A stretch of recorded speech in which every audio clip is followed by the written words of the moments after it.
I had intense fear and panic because we were obviously crashing. Out of my heart came the thought, oh God, help, I'm going to die. From the time that they pronounced me dead was a good 45 minutes. It's determined that I was not breathing for 20 minutes.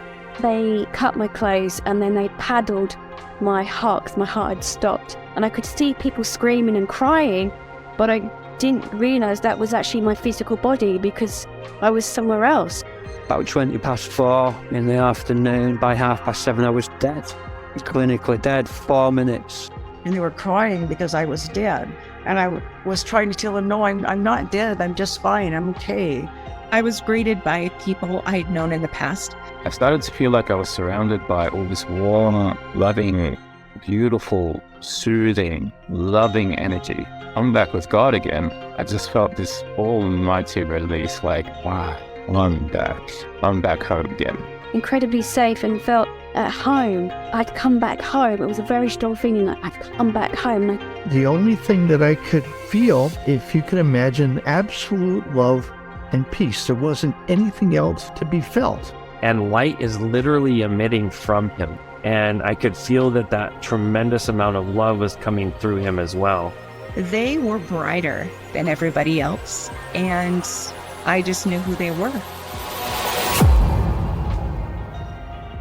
Welcome to Round Trip Death, everybody. And I cannot tell you how excited I am for this show today because of our guest, Brooke Jones, who I spoke to a few days ago, and we had a riot. So today, oh boy, most near-death experiences, we talk about them kind of reverently and somberly, and today is not going to be that way. I can promise you that because Brooke is a riot. Brooke, say hello.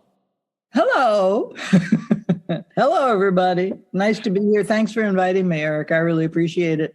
You are very welcome.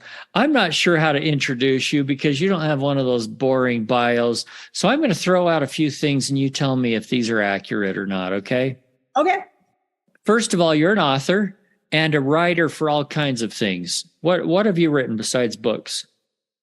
I have ghost-written several movies in Hollywood, which, don't tell anybody because the Writers Guild doesn't allow that. So, I can't talk about it. And that's why my name doesn't appear anywhere because ghostwriting is not acceptable in the film community. I have a blog. I was a political satirist on stage and on the radio in Los Angeles for many years. And now, thanks to cancer and advancing decrepitude, instead of being a stand-up comic, I'm a sit-down comic. And my political satire that I used to do on the radio, I now do on my blog, What If? Is decrepitude a real word? Yeah, actually it is. Okay. I thought maybe you made that one up. I do make up words occasionally. It's one of my favorite things to do. But no, decrepitude really exists. It's a thing. Your book is called Why Are There Monkeys? And in a few minutes, everybody's going to know why that title is. But I wanted to read one of the reviews that somebody wrote about your book because I think it probably describes you. And you can decrepitude my inspiration on that or not. But it says it's both flagrantly irreverent and strikingly inspirational. Bruce Grayson, Dr. Bruce Grayson, yes, the co-founder of IONS and the world's leading expert in the science of near-death experience. And yeah, he read my book and loved it and wrote a review, including the words you just spoke. Okay, let's go back in history just a little bit so people know where you came from. Okay, this is another of, did I get this accurate or not? Were you a hippie in the 60s? Absolutely, and I take issue with the past tense of that phrase. Are you still a hippie? Of course I am. I don't see any love beads. I told you not to dress up because there's no video, that's why. Oh, you have a mala. Yeah, I do, because I'm a Buddhist. I don't refer to myself as a hippie anymore, but if one was back in the day, then one is, because, unless your politics suddenly changed, you still believe the wonderful things we believed back in the day. You just aren't quite as dumb as we all tended to be back in the day. But no, I refer to myself now as a gypsy crone instead of a hippie, but, all the same. And you live in an artistic town, don't you? Well, I was in San Francisco for many years. I was in Los Angeles for many years. And then I moved to Eugene, Oregon, which is, a lot of people say it's the new San Francisco. It isn't the new San Francisco. It's just Eugene. And it's a very interesting town. It has a university, but, it's a very incestuous town also, and cowboys everywhere. And I kind of describe it as Omaha with an ocean view, sort of, but, we won't bother to go into that. But yeah, I lived in Eugene for many years, and now I live north of Eugene, but still in the Pacific Northwest. Well, I'm going to encourage everybody to grab their frosty mug of Diet Coke like I have, because we're going to have some fun today.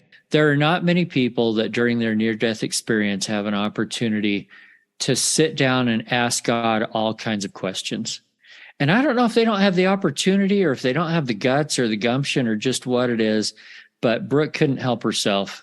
And that's what happened. So please take us back to when you had this experience. What led up to it? This experience occurred when I was 25 years old. I had just turned 25, and as any really honest 25-year-old can tell you, we're pretty dumb at that age. I mean, our brains haven't even completely fully developed, but yeah, we tend to still be doing really dumb things. And I was 25 and doing lots of really dumb things.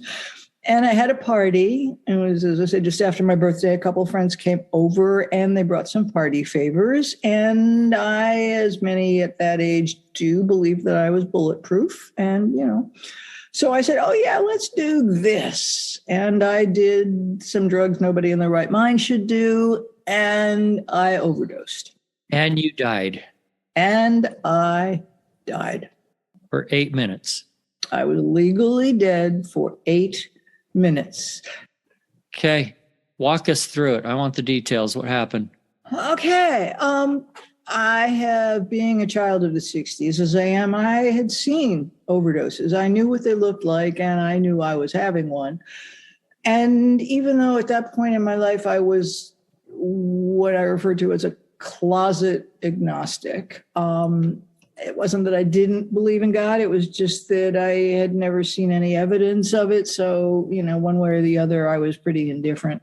But there I was dying, and I suddenly found myself doing something I don't do. I started praying and chanting and picturing every Hollywood actor who had ever portrayed Jesus, and chanting to a frame picture of Swami Satchidananda that was on my dresser just in front of me because I had studied with him years before. And then I took my last breath and I was dead. Now, this was 1975. And if Dr. Raymond Moody had already published his book, I hadn't seen it. And I had never yet heard the phrase near-death experience. It hadn't yet become the coin of the realm that it is now. So the whole traffic tunnel and white light and all of that is now iconic at this point, I'd never heard of. So I had nothing to relate to when I suddenly found myself moving through a tunnel that was quite literally, at least from what I could tell, made of light. And I wasn't walking through this tunnel. It felt as if I was being carried through it. And this tunnel, it felt alive. It seemed to breathe. And it carried me until it wasn't carrying me anymore, and I was suddenly standing. But I couldn't tell what I was standing on because I couldn't see anything. And it wasn't that I was blind. It's that there wasn't anything there. I mean, nothing. All I saw was, I want to call it a fog, but it wasn't like any fog that I had seen here on Earth. And this light that didn't really seem like a light when you turn on a light bulb. There was something very organic about it, and it literally felt alive. And I looked around and I saw nothing, nobody. I don't know what I was standing on. I looked down, I didn't see anything, but I was standing. And I called out. I mean, hello, anybody home, anybody here? And I didn't get any answers and I didn't hear any responses. And I finally got frustrated and I just said, can somebody please tell me where the hell I am? Bam! That's when I heard the voice. It's a voice I now say made Darth Vader sound like Mickey Mouse. It was that deep and mellifluous and beautiful and gentle and resonant.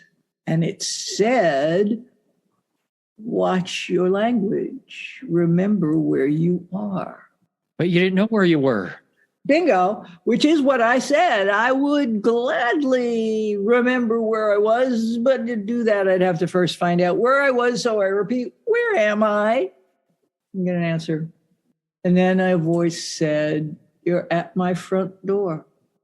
And then I said, that's nice, but who are you? And that's when the conversation got really interesting. And immediately, somehow, I knew that voice that I was hearing, and I need to qualify that. It wasn't hearing the way you and I are talking now, and I'm hearing you and you're hearing me. It was as if my body had become a celestial tuning fork, and every sound that the voice uttered resonated throughout every cell of my body. And suddenly I knew. And I said, apparently, oh my God. And the voice laughingly said, by Jove, I think she's got it.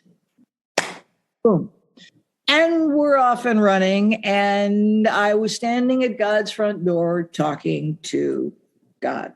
And I said, may I ask questions? And the voice said, of course. I said, will you give me the answers? And the voice said, we'll see.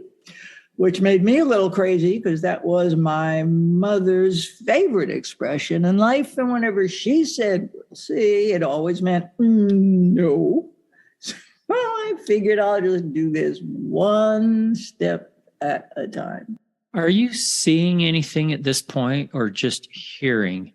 Well, or absorbing this? Nothing. I'm feeling it. It's resonating through me. But no, there was nothing to see. It was like I was in some kind of celestial vacuum that was lit by something that felt alive. Knowing that I was in a realm beyond this one, none of the words that we use, and I only speak a couple of languages, but none of them offer words that really explain what it was that I saw or experienced, because all of that exists in a world quite beyond the world we're living in right now. So every word that I use to describe my experience, you just have to, go with me here. I'm doing the best I can, but it requires sort of inventing language for things that don't really have words, don't have names, don't exist in this world.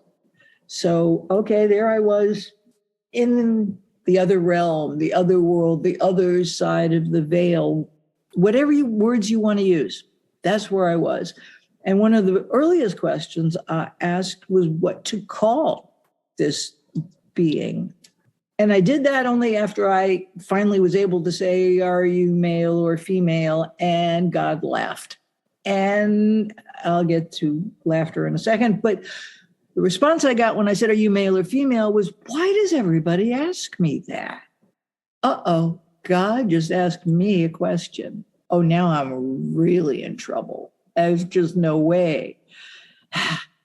So I said, why are you asking me? And he said, well, where's it written that I know everything? I said, oh, I don't know. How about the Bible? And he went, no, actually, it's not. And then we had a really long talk about the Bible. But in between those two conversations, when I said, what do I call you? I mean, Jesus, Lord, Yahweh, Allah, Father, what?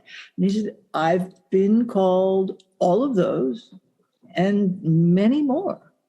But the truth is, it doesn't make any difference what you call me, because your names for me don't define me. In other words, whatever names we use to define that divine being, the creator, the Father, whatever you want to call it, him, they, them, doesn't matter. It's totally okay with that being, because that word, that name is our own invention for something way bigger than we are. And he doesn't care. And when I say he, I have to again say, hang on, because I did ask, are you male or female? And finally, I got an answer on this mellifluous, magical, fabulous, most obviously masculine voice I'd ever heard said, I am neither. And then the most profoundly feminine, gentle, maternal, sweet voice said, and then again, we're both. Hello, are you still with me here? I think if I hadn't already been dead, the shock of all of this would have killed me. But I just kept going and asking. And if I had been older at the time that this happened, I'm sure I would have asked far more profound questions. But I was 25. 25-year-olds tend to be idiots. At least I was an idiot at 25.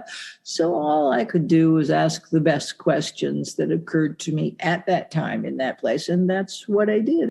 Let's hear some of the others. Okay. I actually even asked about reincarnation.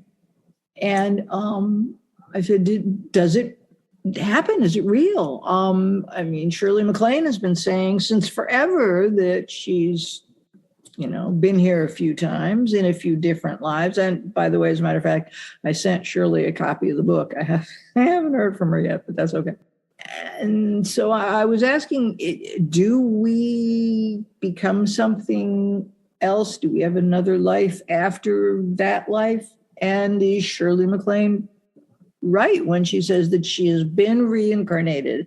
And his response to that was, you don't need that answer because that has nothing to do with you. It's none of your business. And I said, well, okay, is reincarnation real? Has it happened? He said, yes. I said, when? He said, again, not your business. When it has to happen, it happens. So I moved right along and I said, well, what about, I figured this was a perfect opportunity to ask about death. We have one life, we're born, we live, we die, the end? And the answer to that is no, absolutely not. And though it took me a long time to assimilate everything I had learned once I came back, this particular question and answer session might have been one of the most profound.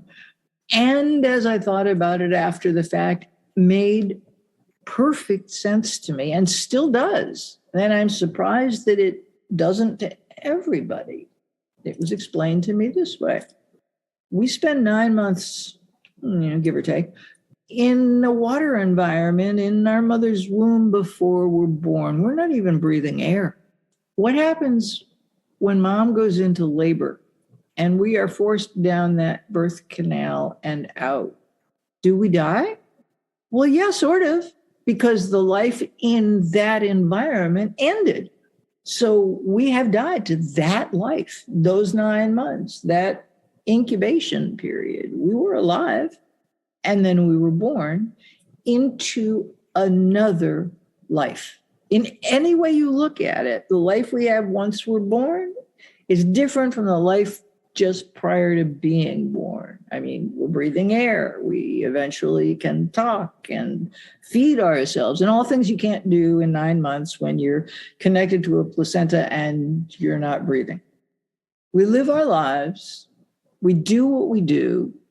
We make choices, and that's a big deal. I'll get back to. And at some point, eventually, this life, as does everything that lives, comes to an end. But death is no more an end than birth. It's a doorway. Just as the birth process was a door from one life to another, what we call death is nothing but a doorway from this life to our next. No, I think that makes perfect sense. And I think some people might even call that reincarnation. I wouldn't, but I hear the term reincarnation quite a bit in interviewing people, and I think there's lots of different definitions of exactly what that can be, and that's okay. But yeah, we go from one place to another.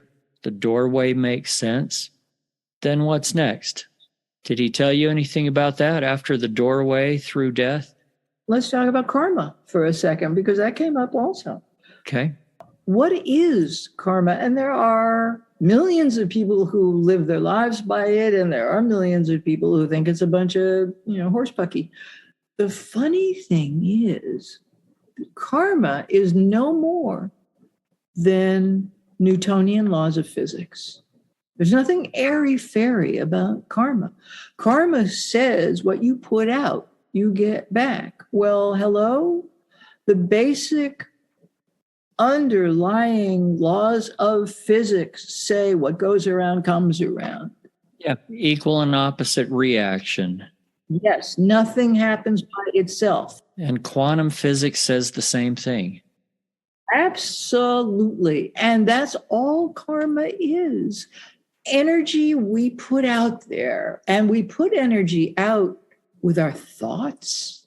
We put energy out with our actions. We put energy out into the world with our words. Every single thing we do, think, or say puts energy into the world. Whether that energy is positive or negative depends on us. What is it you are sharing with the people with whom you live, with the teller at the bank, with the cop who stops you for speeding? What is it you are sharing? You are sharing energy. Are you sharing positive energy? Are you offering peace and compassion? Or are you angry and offering negative energy? And there is such a thing as negative energy, and yes, it causes harm. We, in our own bodies, have got to eventually accept the reality, even medical science understands this, that our own emotional components have a very, very strong effect on our physical health. Why? Energy. What is energy? It's a vibration. Now, let me ask you to do me a favor. Hold your hand up, Eric. Hold your hand. Okay, now look at your hand. Is it moving? No. Wrong. I know it looks like it isn't, but, and you know where I'm going here, every single cell in our bodies is made of millions and bajillions of neutrons, protons, electrons, atoms, molecules, and they all vibrate. They are never still. We are moving. Even if you don't see it, every single square inch, centimeter, and molecule of your body is moving right now. And there's actually space in between each of them, too. Absolutely. Which is a little freaky to try to think, because we can't see the space. Right. But we accept that it exists when we look up in the sky and we see a space between two clouds. There is a space there. There is a gap. What is that? Well, it's cloud there, not cloud there, but that's not a black hole in between. It's just something other than that cloud and that cloud. But anyway, the vibrations of our bodies, the vibrations of our thoughts, the vibrations of our emotions don't just affect us. They affect absolutely every living being on this planet, because the energy comes out of us and into the world and affects everything with whom it comes in contact. It can't help but do that. It cannot do otherwise. Again, that's not airy-fairy stuff. That's physics. What we put out there affects everything. Trees, flowers, dogs, other people, birds. Every single shred of energy that comes off of you from your thoughts, your words, your deeds, your emotions affects, with an A, everything, everyone around you. It can't do otherwise. And so when we talk about karma, what we do does come back to us. If we give, it comes back. If we act with hostility, that hostility is going to come back to you. Maybe not tomorrow, maybe not a week from Tuesday, but eventually what you do unto others will be done unto you. And that, again, is not airy-fairy stuff. That's physics. Yeah. And a lot of people, one of the things that they learn during their NDE is that we are all connected. I've heard that word so many times. We're all connected. And I think you just explained how some of that works. The fact that if I do something, it affects you, it affects this person and that person. That's part of the connection. I want to ask you, I promised everybody that we would figure out the question, why are there monkeys, as the name of your book? Is that something that you asked God? Yes. Okay, tell me about that. As you probably know, Charles Darwin postulated the origin of species. And in his theory, which became known as the theory of evolution, the human race, before there were human beings, there were monkeys. And they evolved because evolution is life. Everything in life changes. Without change, there's nothing but death. In order to grow, you must evolve. That again, that's just basic science. And when Darwin postulated that the human race evolved from what had been monkeys and wrote books about it, he took a lot of flack from his environment. This was the 19th century at this point. And he'd been spending a lot of time with turtles in the Galapagos Islands. But he was quite certain that he knew what he was talking about. And in fact, pretty much he did know what he was talking about. So during my conversation with the divine, the creator, the father, the Irving, whatever you want to call him, he doesn't care. I said, why, if the human race evolved from monkeys, why are there still monkeys? Shouldn't they all have turned into people by now? I like the question. Okay. That was the genesis of the title of the book. Why are there monkeys? There are answers that I could give in abbreviated form during this conversation, Eric, but a lot of it would make a whole lot more sense if you were to read the book. And the whole book takes 2 hours to read. It's an itty bitty little book. And the backstory of the answers makes the answer much more interesting than any answer I could give right now. If I told it to you right now, it wouldn't have the same impact. That's okay. That's a bunch of teasers for the listeners if they're interested. You had mentioned earlier that God has a sense of humor, which I totally believe. Give us an example of how you learned that. I learned that from hearing God laugh. It was, again, I wasn't hearing through my ears.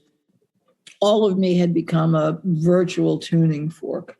So I felt the sound of the words and then the laughter. And it felt like every cell in my body was smiling and being hugged when God laughed. It was the most fabulous sound I have ever experienced.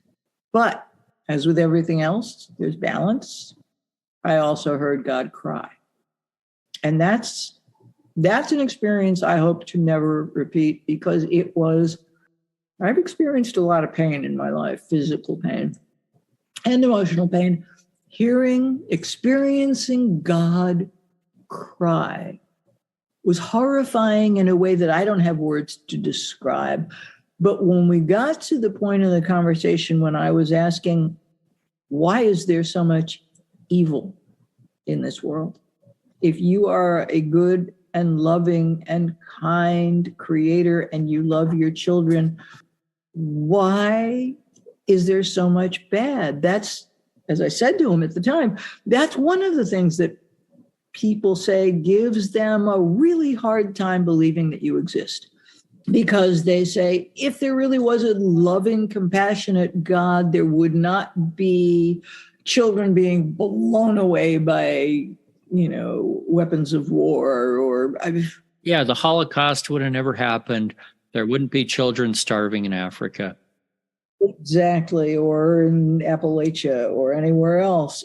So I was looking for that answer. If God is good, why is there so much evil? And again, I said it's one of the reasons that people have a hard time believing that you exist.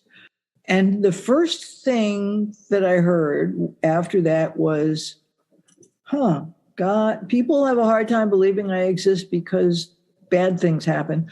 So does that mean people have a hard time believing that the devil exists because good things happen? And that one caught me up short. And then as we're talking about man's ability to be horrifyingly abusive to other humans, to all life, to the planet we live on, just the level of hatred is just horrifying. I suddenly realized God was crying. And the only way I can explain that sound, and again, not hearing through my ears, but the vibrations are going through every cell in my body. And it felt as if the air that I was breathing was made of a million pieces of jagged, shattered glass. That's what it felt like when God was crying.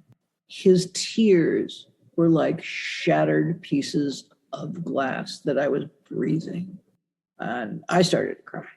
And I never want to hear that, feel that sound again. But hello, people, we can make God cry. We can make God laugh too. People ask me or make a statement. Oh, I know this book is fiction because I know God and I know God can't be funny. I've had people say that to me lots of times. And I find it fascinating.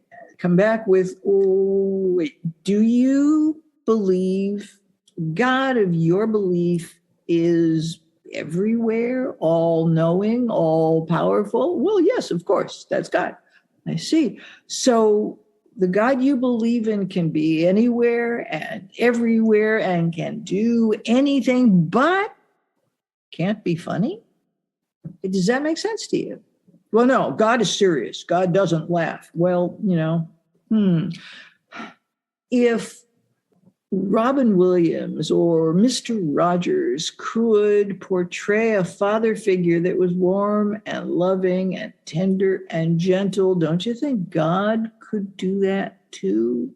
And as for why God presented in a manner that was funny for me, I've been a comedian all my life. Laughter and humor are my coping mechanisms. I had a very difficult childhood, and if not for humor, I wouldn't have survived. And to this day, humor is my go-to coping instinct. If the creator is in fact this father figure, which I now believe to be the case, what loving father would want to frighten or intimidate their child. And it suddenly occurred to me while I was having this experience, why wasn't I wrapped in a fetal position, cowering and shivering with fright? Why wasn't I scared? Shouldn't I have been? But I wasn't. I wasn't scared at all. And I finally figured it out. What reason would the Almighty have for making one of his children feel frightened or uncomfortable or anything negative? Would any father, any loving father do that? My answer is no. And when I explained that my conversations with the Almighty were funny, I think that's because God chose to make me be comfortable, to feel at home, and to present to me a being that I could understand, that I could relate to. And humor and the conversations we had in the context that we had them, that's how my brain works. That's how I'm made to feel comfortable. And why in the world wouldn't the Almighty want his children to feel comfortable when we go and knock on his door and say hello? And safe and loved. And completely. And if you feel more comfortable in a situation that's very serious, like some of those people you've talked to, maybe that would be their experience if they were in your shoes. Maybe. At this point, I have heard from so many people who've had a what they call near-death experience, and no two are the same. That's absolutely right.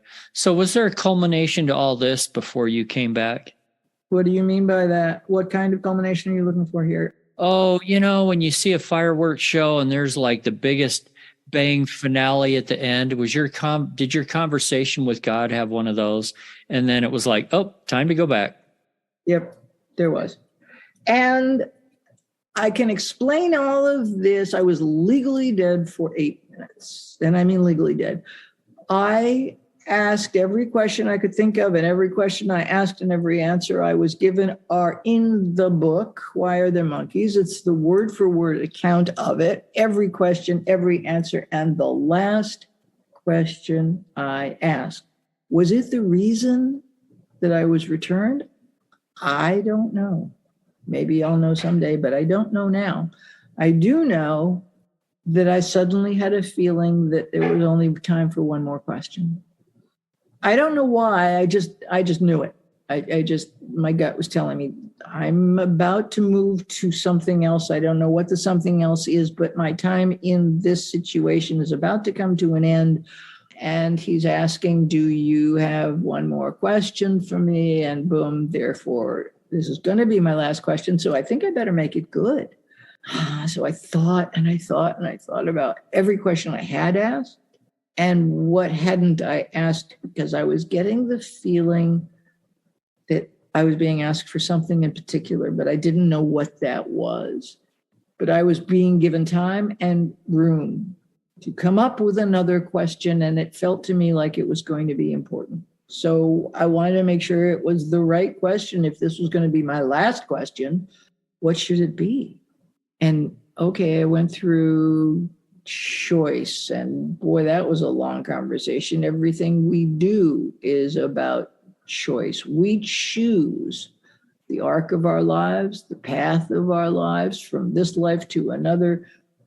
Everything we do is about the choices that we make. We don't just haphazardly fall into this or that or the other. We choose. Even if you don't want to make a choice, that's a choice.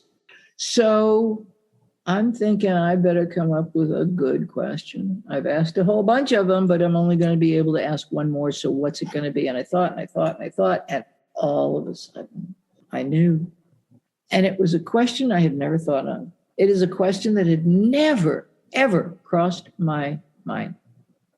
Why it popped into my head at that moment, I don't know, but it did. So I took a deep breath and figured, okay, I don't know. Is this going to send me to hell? Am I going to go back and get to live more? Am I going to go through the door into heaven? I don't know, but okay. And okay, God, here's my last question. And I asked it. And the next thing I knew, I was back where I started, in my bedroom, surrounded by the two people who had been there the whole time. I took a deep breath, opened my eyes, and just, I guess I was in shock. I couldn't even say anything to them. I was just spinning. Did you feel like you had a choice on whether to come back or not, or were you just thrust back? At that particular point, knowing that I was 25 years old, and during the course of this conversation, I had readily admitted to the fact that I had pretty much made a dog's breakfast of life, my life. I made a whole bunch of really bad choices. I wanted to come back and try and maybe do a better job, maybe live a life that had a purpose. Maybe think less about me and more about everybody else. And I wanted to make a difference. I wanted to live a life that had a purpose, not just taking up space. So did it change you from then on? Were you a different person? Absolutely. But it took a while. When I first came back, I didn't know if what had happened was real or not. Again, this was before I had ever heard the term near-death experience or known anything about it. I didn't know what to make of it. And I didn't have anybody to talk to because I had never heard of this and nobody was walking around talking about it. And I didn't know where to go. And I was afraid everybody was going to think I was nuts and lock me in a rubber room. That's how it was back then. So how long did it take before you finally talked to somebody about it? Not long after I came back was when I was given the undeniable proof that my experience had been real. It was after I came back. And there was absolutely no question, but that was undeniable proof. And every word of it is in the book. I explain how it is that it was proven to me that this really did happen. And once I knew that what I had gone through was real, I sat down and figured, I think I have a responsibility here. I'm not sure what that responsibility is, but I want to learn how to live in a way that is in harmony with the experience that I had. I want to live a different kind of life, a life that somehow gives testimony to that experience. I want to share it in whatever way I can. So I wrote it all down, word for word. And then I found some people who, they were San Francisco DJs. I was living in San Francisco at the time. And they had a Wednesday evening Bible study. And these were not the Bible thumping, fundamental, evangelical, Pat Robertson kinds of people. These were decent human beings who recognized a God of compassion, love, and mercy. And I thought, all right, I'm going to talk to these people. So I did. And I joined their Bible study. And we sat and we talked and we went through the Bible and I discussed some of what I had experienced. And yeah, I kept it all pretty close to the vest because I still wasn't sure how it was going to be received. And again, I still had not heard the term near-death experience or Dr. Raymond Moody or the white light or the tunnel or any of it. And nobody I knew had ever heard of it either. So I was still being very cautious about just how much I shared. But I spent some time Wednesday evenings with this group of people. And I remember walking through the living room of my house one day and the television was on. And as I was walking through the living room toward the kitchen, Pat Robertson and the 700 Club was on my television. I don't know why, but it was. And I heard Pat Robertson say to his audience of 90 bajillion people, if you send us a donation, we will, at the 700 Club, guarantee your admission to heaven. I walked backwards into the living room and stood in front of the television and watched as he went on pontificating on this same theme of, God wants you to be rich, but he wants me to be richer. And anything you give to me will come back to you twofold and blah, blah, blah, blah, blah. And I turned off the television and I said, that's it. That's it. This is not what I experienced. This is not the God I met, and I want nothing to do with this. So that was the end of my Bible study.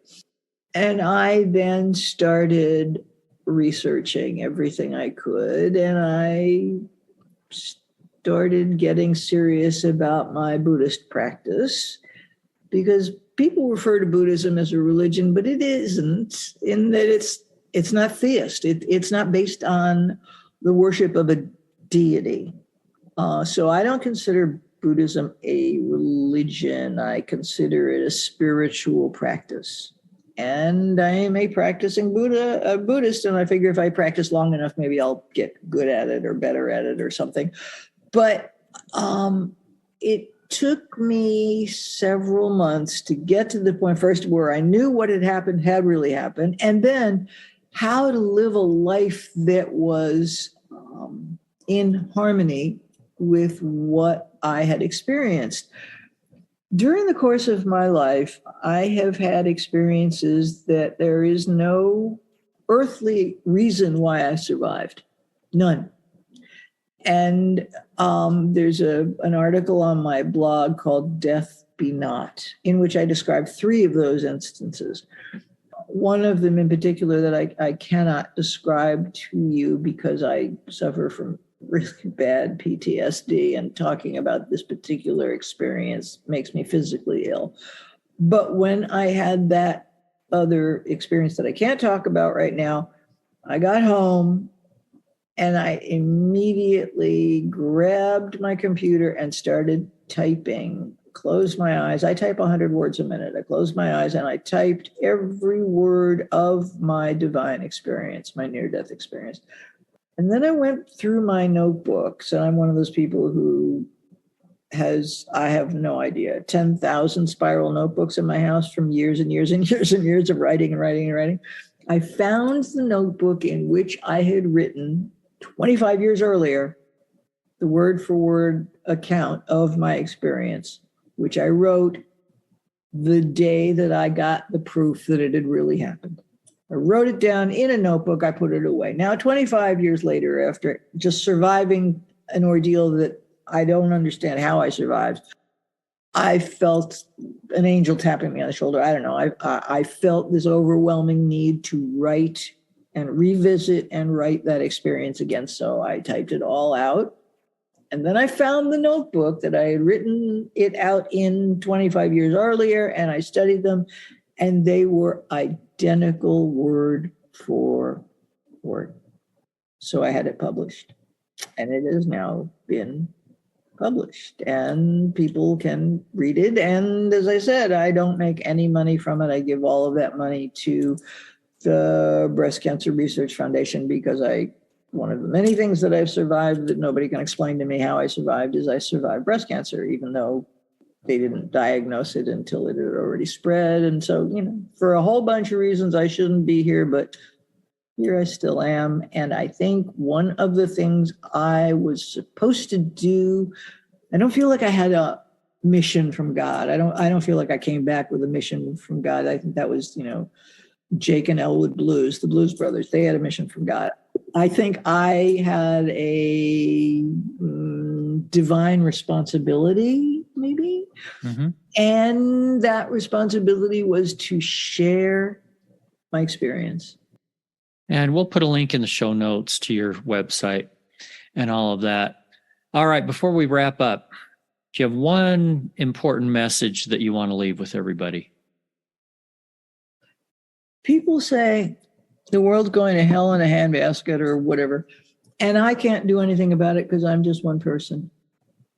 And to that I say, the fact that you're just one person doesn't mean you cannot affect the world. You cannot affect change. You cannot bring about good in a horrifying scenario of bad that we are currently living in, one person can make a huge difference. Part of it is because of, as I said, energy. Hold up your hand. You think it's not moving? Well, it is. Every cell in your body is moving. You are vibrating at a frequency that is compatible with some and incompatible with others. If you've ever walked into a room and seen people that you've never seen before, and one of them looks like, you don't know why, but you want to get to know that person. It's not because they're particularly handsome or beautiful, but something in you is drawing you to them and you just want to say hi. And similarly, there's another person on the other side of the room you've never met before, doesn't look familiar, but you just don't feel comfortable around them. And you don't know why. You just know you don't particularly want to have to talk to them. Well, that's because everybody has a frequency. Everybody vibrates at a frequency, and your frequency may be compatible with mine, but incompatible with somebody else's. And every single thing that we say and do and think, because we are putting out energy every second of our lives, we are having an impact on everybody with whom we come in contact. So if you think I'm just one person, so what can I possibly do? The fact is, you can make remarkable changes in this world by recognizing that the energy that you give off, that you emit, either from what you say or what you do or how you act, can change the world. I hope that one of the things that people are going to take from my experience is the realization that one person can change the world. It's about what you think. Focus your mind on sharing positive energy. Recognizing that the people who don't have what you have probably want what you have, but you can give them, even if you don't have money to give, you can give them your energy, your thoughts, your emotions, just the thought of, oh my God, that poor person is going through such a hard time. Just that sends out healing energy. On a scale of 1 to 13, how afraid of death are you? Negative 900. Perfect. I've been there. And came back. I have no fear of death whatsoever. I'm not looking forward to any astronomical amount of pain that gets me there, but the actual act, it's a doorway. That's all it is. It's a doorway. It's not an end. It's a new beginning. So no, I have no fear of death at all. How freeing would that be if other people felt that way? Because, we kind of as humans walk around in this world having this fear of not only the unknown, but, is there really something after this? Wouldn't we live a little bit differently if we knew that there was? Well, on the one hand, when we were younger, we all thought we were bulletproof. And thinking you're bulletproof tends to lead to really uncautious behavior. Tends to make people do really stupid things. So I have to qualify my belief about this. If everybody knew that this one life is not the only life, and that even the laws of physics make it impossible for this to be the only life, energy doesn't die. We're made of energy. So, okay, we breathe our last breath, but the cells within our bodies are still vibrating. It's still going on. There's still life there in the basic laws of physics. I'm looking forward to it. Brooke Jones, thanks a lot. Thank you. This was fun. Yeah, good having you on today. Thank you for inviting me. Thanks again for listening, and remember to share this podcast. To be notified when the next episode goes live, follow us on your podcasting app or click over to roundtripdeath.com and sign up for our email newsletter. Until then, I wish you everything good that you're looking for in this life and the next.